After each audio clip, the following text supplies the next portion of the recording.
Hey everyone, I'm here today with the second community class on how to sleep better. So it's 1 minute till I start, so I'm gonna give myself a quick sound check to make sure that the audio is working because it didn't work one time, and now I'm always paranoid that it'll happen again.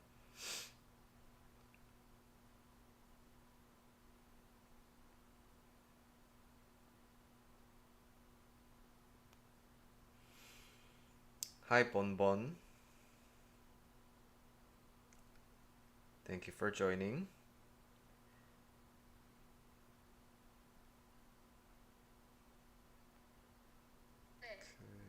Let's see. Oh, let's find out if this is working. Hi, Bon Bon. Okay, cool. Audio's working, which means we are good to go. Let me modify the camera. Okay, so hey everyone, this is Billy from July Life Coach, and today I'm here to talk to you about sleep. And sleep is a very important part of our life because, everything happens in waves, right? And so when we do something, we have to rest. Just like how when the waves come, the waves have to go back. And just like when the sun rises, it also goes down, moon comes up, and moon goes down, right? And it's just a natural rhythm of everything to just kind of go into a sinusoidal or like cyclic kind of thing. So you're up, you're doing things, then you need to rest. But a lot of the times, we push ourselves during the awake part and we don't really give ourselves the chance to rest and recuperate well at night. And then when that accumulates, it can have a really detrimental effect on life. And sleep is important for, not just like overall life purposes, but for your health as well. So sleep is a very holistic big part of our lives, and today I'm gonna give you some of my favorite tips on how to sleep better. And as I said, it's not just about, like the physical side of sleep. It's not just about the mental side of sleep. Let's talk about everything. And let's get started. All right, so how to sleep better. So, as I said, the my approach to sleep, especially when I'm working with clients who have a lot of trouble sleeping, is in both the physical and the mental side. I don't think it really works like only exclusively in one way. And I think the physical side tends to be a little simpler just because it's kind of like you are a biological unit, and so whatever you put in is bound to come out fairly reasonably like on a scale. So if you have some deficiencies in your nutrition that's preventing you from having a good night's sleep, then it can be a really like when you add that nutrient, your body typically responds really well. So we want to make sure that it's the simple physical stuff is taken care of. So to start off with the physical stuff, um, number one, very important thing I think is nutrition, and especially in nutrition, magnesium tends to be very important. Uh, Magnesium. I'm not gonna get into the like biological science of why this is important because I'm not a biologist, but magnesium is basically known to help your muscles relax at night, so that if it's too tense, especially if you exercise a lot like me, your muscles still may be kind of like in a compressed state. And during rest, when it's not fully relaxed, then it can be like a sore spot in the next morning, and basically that can prevent a good night's sleep because your body's on like still in the contraction kind of phase. So magnesium, very easy to take care of, nutrient. And the second side is melatonin, especially, sleep is a hormonal thing, right? And your body is designed to, like, oh, it's night, the sun went down, and your body's designed to try to be sleepy. And when the sun comes up, it's natural that you want to wake. So, a lot of my friends, including coaches, they watch the Huberman, I think the podcast, and they always say when you wake up in the morning, go outside, look at the sun directly in the eye, and then that wakes your circadian rhythm up and secretes the hormones that get you up, and basically is like the timer, so that the sun goes down, your bedtime hormone starts coming out. But if you need a little bit of help with that, like melatonin is a good supplement to help with the circadian rhythm. And on top of that, my wife tells me that looking at the sun directly in the eye, like to the point where it doesn't damage your eyes, in a reasonable level, it can really help the creation of vitamin D inside of your body. And that's because it's like the stimulus. The sunlight in the eye is like the direct stimulus that tells the body, hey, make more vitamin D. And I'm sure in this day and age where a lot of people work in computers, vitamin D deficiency tends to be a very common thing. Now, the third one is my kind of a personal recommendation, but I exercise a lot. I do jiu-jitsu, I do judo, and I swim. And so when I do these intense exercises, especially like, on the ground, like grappling people, throwing people, it hurts a lot. And if you have chronic pain, that can really prevent a lot of sleep as well, and it can make your sleep life very miserable.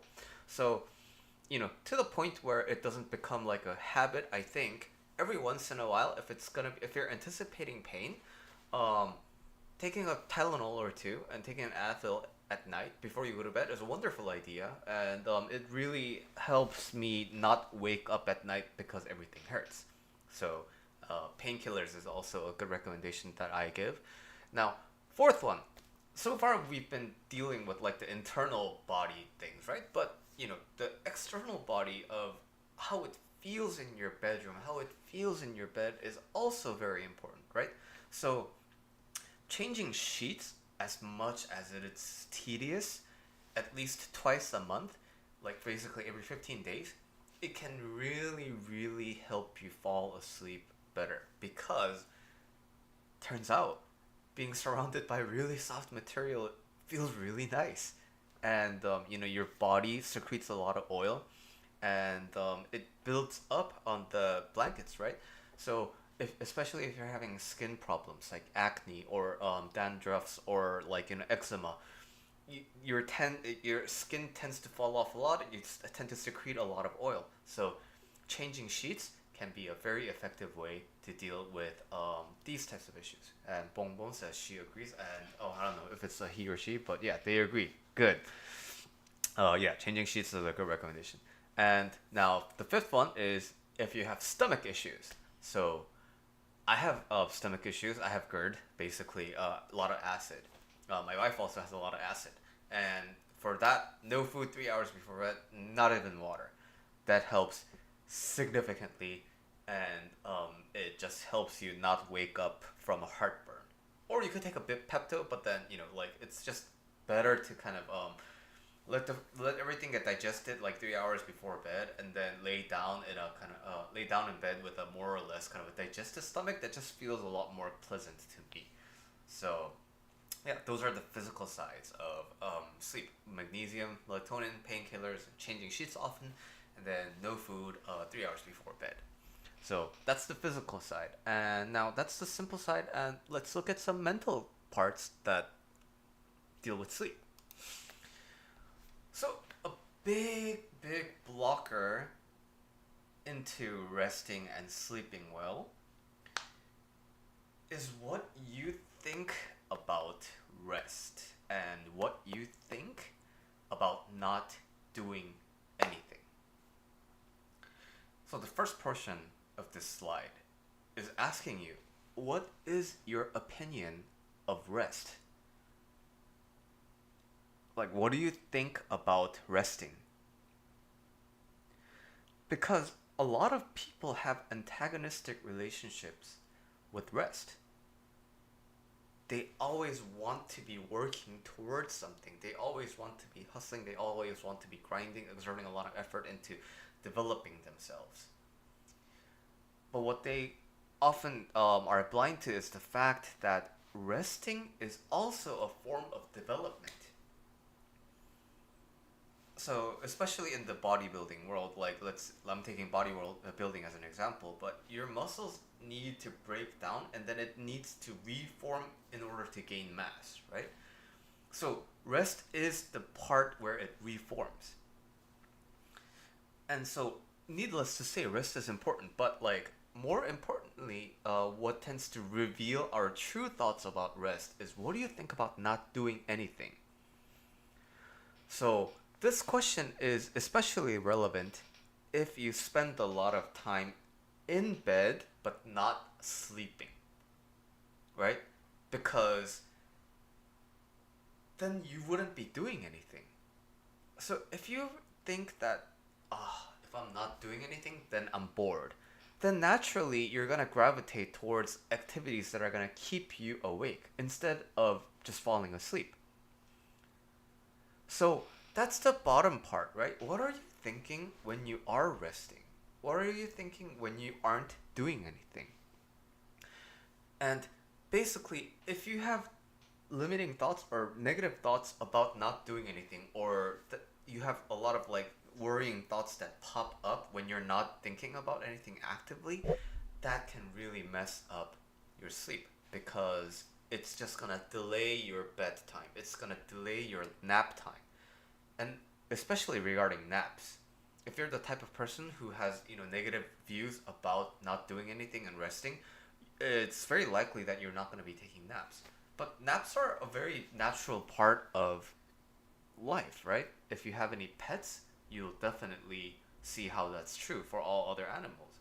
So there's nothing wrong with naps, but I used to have a very antagonistic relationship with naps as well. Used to think that was a lazy thing to do. I needed to stay awake all the time, but it's not always the case. And so really understanding, like really completely being transparent with yourself and asking, okay, how do I feel when I'm not doing anything? How do I feel when I'm resting? And then if you can't think of that on the spot, tonight, before you go to bed, just turn down your phone and then if don't read the book and just stay in bed. And then ask yourself like, how am I thinking? Like, what am I thinking and how am I feeling right now? Am I feeling comfortable? That is basically going to uncover this aspect of mental associations with rest. And if you're like me, you have doom thoughts, which means like, okay, you're about to go to sleep and then suddenly you feel like, oh my god, what if the house is on fire? Oh, what if I get evicted? And oh, what if my parents die? And these are like the doom thoughts, right? And these thoughts used to plague me for a very, very long time. And I just sent out an email about this yesterday. But these things, there's a way to deal with them. And let's go over them in this slide. So, number one, you notice how doom thoughts only tend to pop up at night, especially when you're about to go to bed.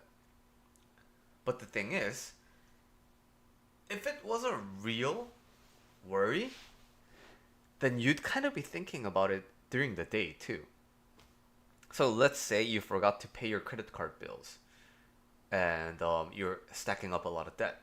And you know that in daytime, you're probably going to worry about that during the daytime and the nighttime, right? But your house suddenly catching on fire, that's a thought that you don't actively have throughout the day. And you just have them at night. And so that means it's probably not a real worry to think about. And so you can probably get away with not giving that doom thought a lot of weight into your mind. And the second thing is, so what if it is? So I live in California. Earthquakes can happen often, and we just had one like last week. So I may be really worried about an earthquake. Then, like, okay, if it's that urgent, all I need to do is just wake up and deal with it. I'm afraid my dog might, I don't know, throw up and die. Okay, if I'm that worried, I just need to get up and walk up to my dog and check if the dog is okay. I'm worried if I turned off my gas. If I'm that worried, I just need to get up and check. So the worries itself is less of a problem. What the problem is the worry, you never conclude the worry. So if you conclude the worry by actually taking action, then you're good to go. Like buy earthquake insurance, lock the door. I don't know, buy another set of locks at Amazon or something, right? By taking action, you conclude the thought, you conclude the worry. And that is what is dealing with the doom thoughts. And then the third is okay, so deciding to act upon something is the action part of conclusion, right? And the other concluding method is to trust in your ability to deal with it, right?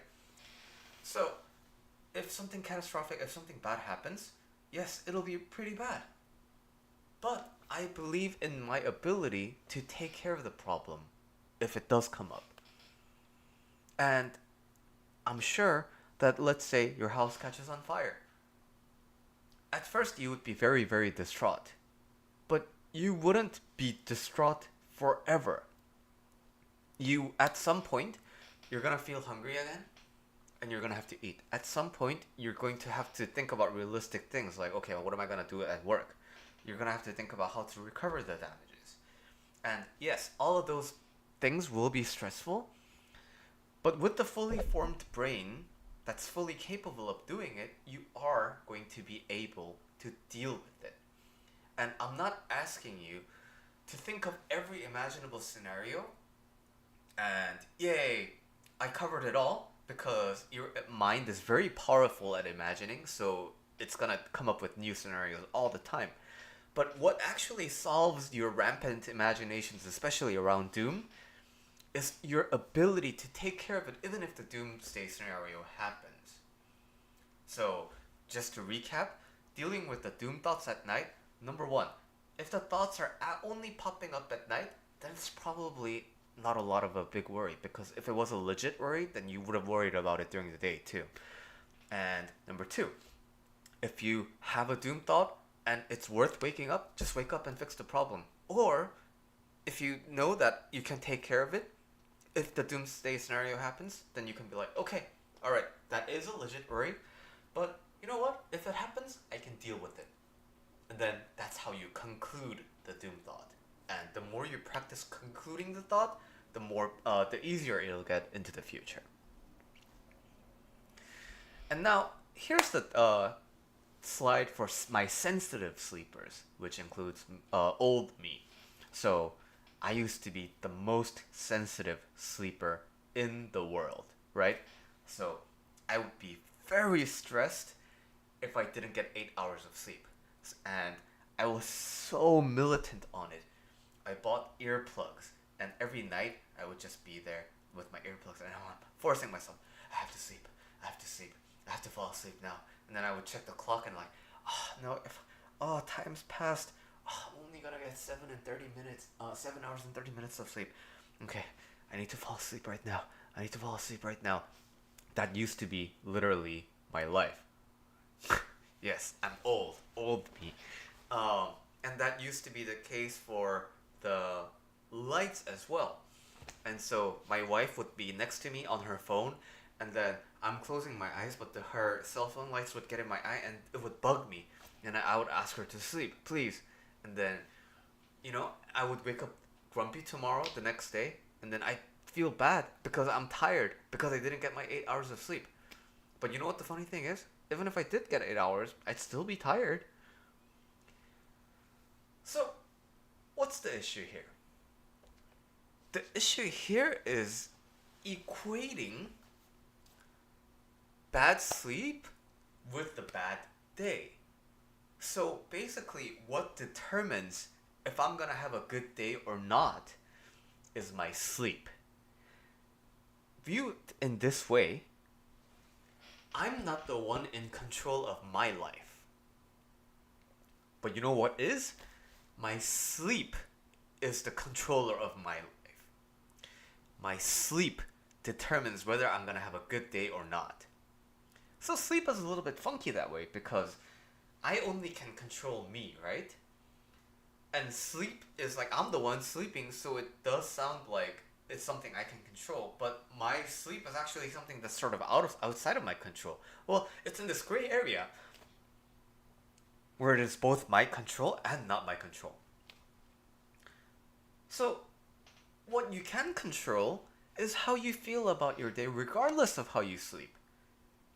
So, there can be a ticking clock next to you. And that may distract you from your sleep. But you know what? It's okay. That doesn't mean I'm gonna have a bad night, and then it doesn't mean that I'm gonna have a bad day. And some days I might only sleep 5 hours. That's fine. I can feel a little bit tired, but that's fine. And I'm tired, but that doesn't necessarily mean I'm automatically gonna have a horrible day tomorrow. What if I win the lottery tomorrow? What if I get promoted tomorrow? What if I sign like 10 million clients tomorrow? Then it doesn't matter how I feel. It doesn't matter how tired I feel. I'm still gonna feel amazing. What if, I look at my wife tomorrow and she's like the most lovely person tomorrow, and I'm just so happy with that. What if I look at my dogs tomorrow and they're just the cutest things on earth? That has nothing to do with how I physically feel. So, yes, being physically tired, and especially if you're like me and you get cold sores and canker sores, when you're tired and you get swollen, yeah, that sucks, but that doesn't necessarily have to control my life. I can be okay with not sleeping well. I can be happy. I can feel control of my life regardless of how I sleep. And that is ultimately what liberates me from being so sensitive about sleep. Because I decide whether I'm going to feel good or not. And moving on to the next one. So, a lot of people have a difficult time waking up in the morning, right?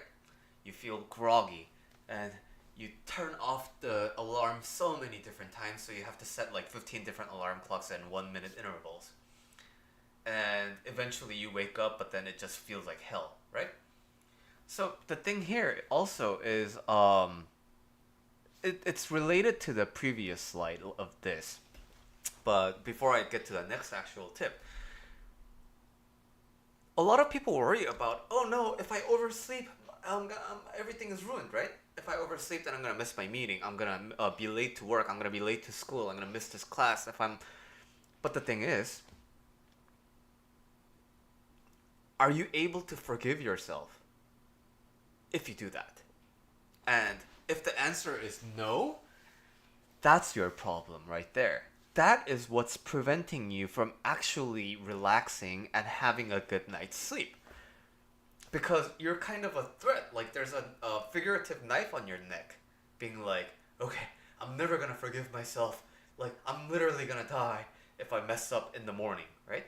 So that's a lot of added stress in the morning.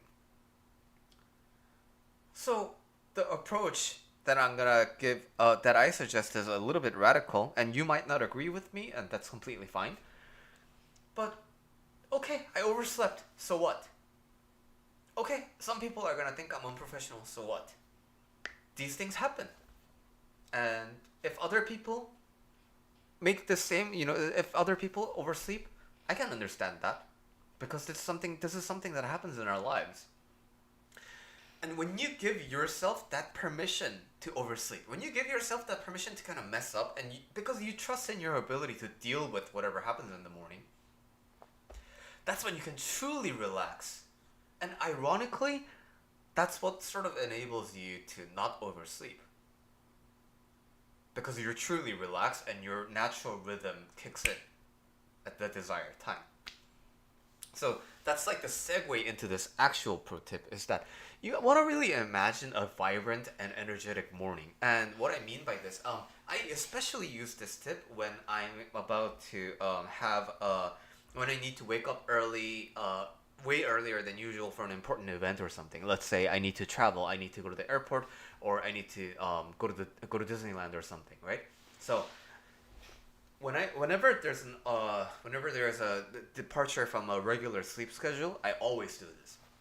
Like I'm closing my eyes, and I know I'm only gonna get like 4 hours of sleep. I know I'm gonna be very tired as I drive. But you know what? I just imagine alarm is ringing. I'm I'm feeling excited. I'm excited to wake up. I'm ready already. I don't need to spend 10 minutes like, okay. I just woke up. Where's my coffee? I don't need to do that. I'm already like I can feel my legs shooting blood. It's so vibrant. I'm ready to wake up. And I do. And I imagine how my feet feel on the floor as I wake up that morning. And as I just all I need to do is just that. Just imagine this vibrant, energetic morning. And magically, the next day when you wake up, you're gonna find that you replicate that experience. I mean, this helps me so much. And this tip I used even before I had to deal with this. Even before I had dealt with this. Even before with this. This has always consistently worked for me when there was an important day ahead of me and then I needed to kind of like wake up early.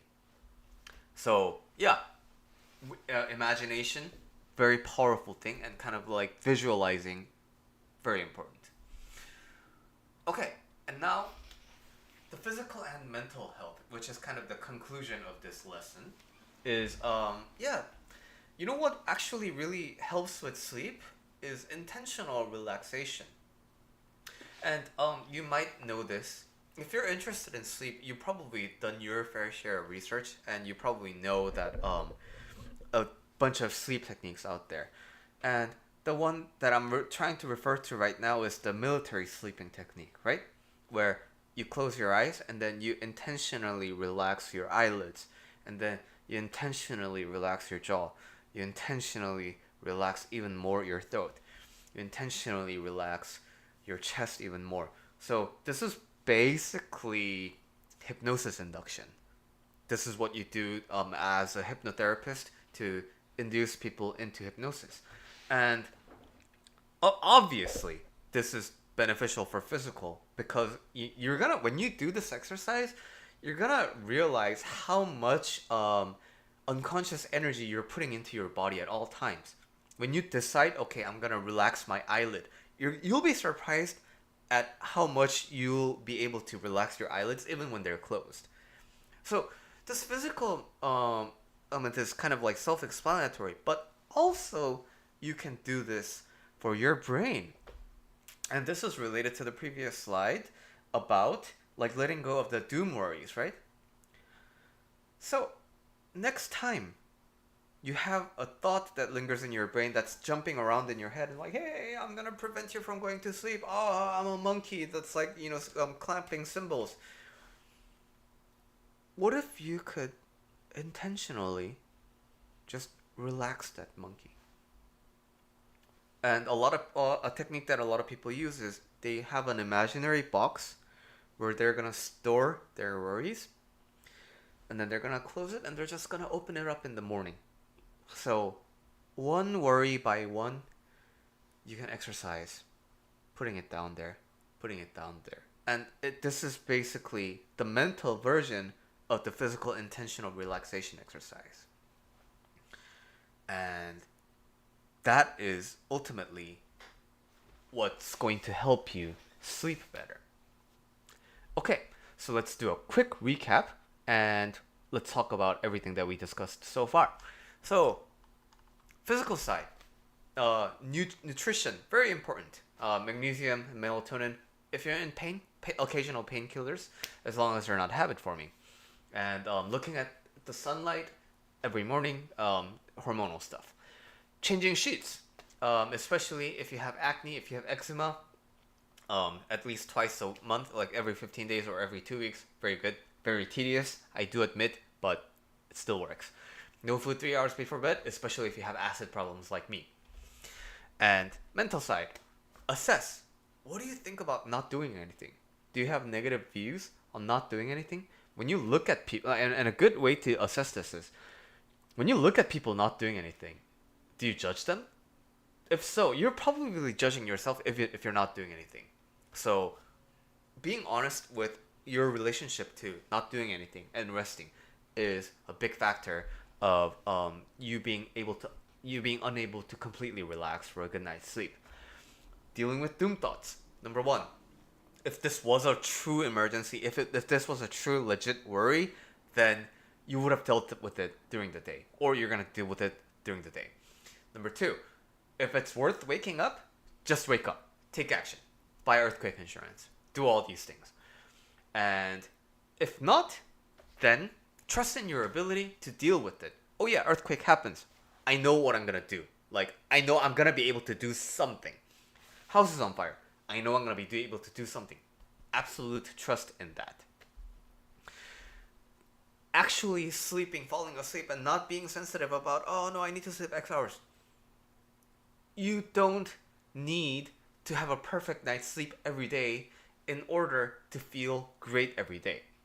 So when you can really, like, this is ironic because, if you think like, but what if I have a week's worth of bad nights? Then it's gonna, yeah, obviously it's gonna impact your daytime. It's gonna be horrible for you.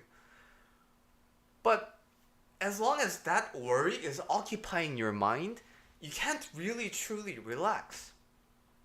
Because you're putting stress on yourself, especially regarding sleep. So my previous class is all about action, right? Sleep is also an action. And what being super anal about sleep is a form of perfectionism.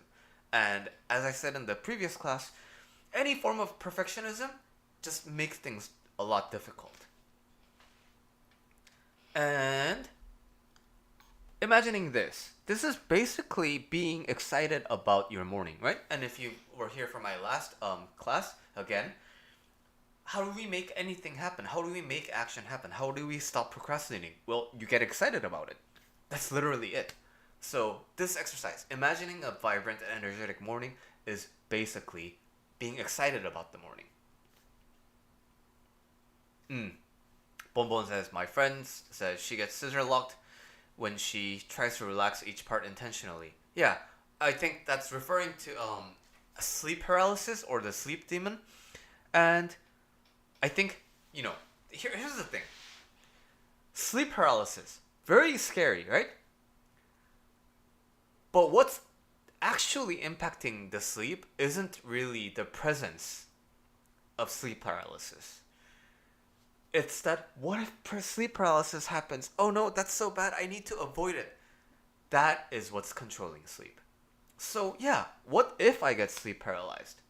I'm gonna wake up. That's a fact. No one has ever died from sleep paralysis.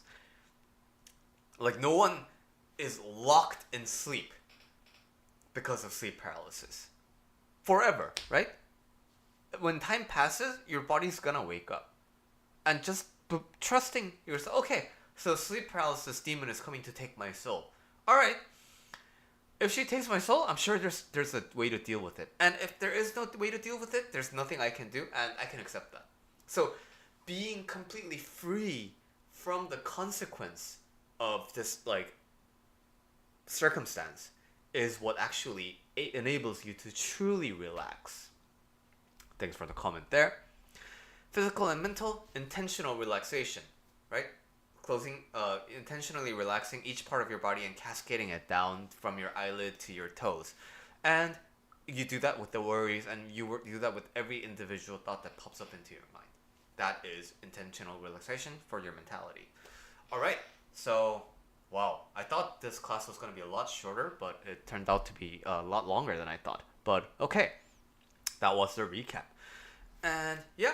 So, if you don't know, I'm a life coach, and I work with a lot of people from YouTube, from Reddit, and basically, if you're looking to advance, if you're looking to level up your life, with sleep, with your career, with your family, with your relationship, whatever, you know what? Coaching is a really great way to unlock that potential.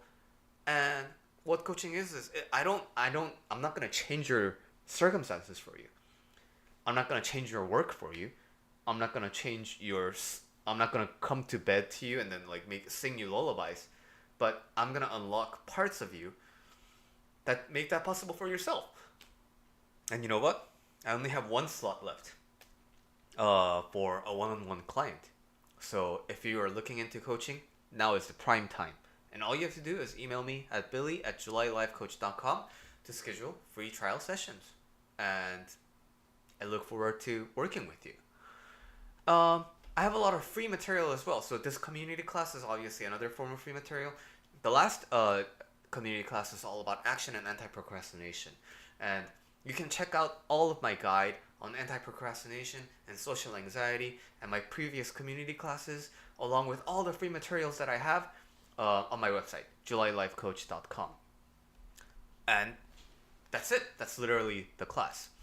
Yeah, I'm very happy that you were able to join, whether you're joining live or whether you're watching the VOD. Thank you, and I hope you have a wonderful sleep tonight.